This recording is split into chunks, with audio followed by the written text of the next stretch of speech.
Seneta wa Nairobi Johnson Sakaja umuthi ni ekinyirie mbere ya kamiti ya gutwithania maciira megii ithurano kuria gumeirwo ni maciira mana makuregana na itua ria kamiti ya ithurano na mihaka ABC kumuhitukia kuhuranira giturwa kia ungabana Nairobi. And the county returning officers. Mbere ya muikariri gite wa kamiti no Willis Otieno aikaria na a Nairobi ni mekireire nganja mathomo ma Sakaja makiria digiri iria aneanire mbere ya ABC ikirekana ni ya university umwe bururi-ini wa Uganda. This matter will be heard together with complaint number 218 of 2022, that is Alex Abere Musalia versus Johnson Sakaja and the county returning officer Nairobi County.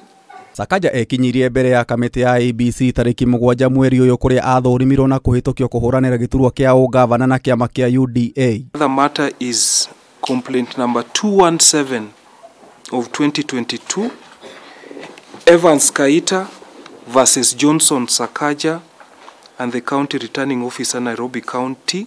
Dennis Gaku kugerera wakiri wake Paul Nyamondi oigite Sakaja kuhuranira giturwa kia ungabana na maratathi ma Google ni kwagarara gatiba na hari bata kamiti ino imuikia nja wa githurano kia mweri wa kanana. We are not sure how many in total have been lodged, so I'll be appearing in all of them. The statement again by Learned Counsel for the first respondent that there may be more than just this matter. Tigaga kuo, Alex Abere, Evans Kaita na Timothy Ayeko marenda IEBC gukanja tigiti wa Sakaja na hingũrĩrwo thitango ni kuhuthira maratathi ma githomo matari na wĩigĩrĩrĩki ũndũ ũroreganirwo naguo ni wakiri wake Adrian Wahome. The third matter is complaint number 226 of 2022, Timothy Ayeko versus Johnson Sakaja and the county returning officer Nairobi County. All those four matters are going to be handled by this panel. Substantive complaints in all the files will be heard on 15th of June 2022 at 2 p.m. Thutha wa maciira maya kuongerereka muikariri gite wa kamiti ino amemba ake hamwe na mawakiri aria marekuruhania na cira uyu ni maiguithanirie maciira maya magathikiririo hamwe kuma muthenya wa keri kiumia giukite, so that the danger of there being inconsistent or conflicting decisions about the same important point is then mitigated completely and taken off the table.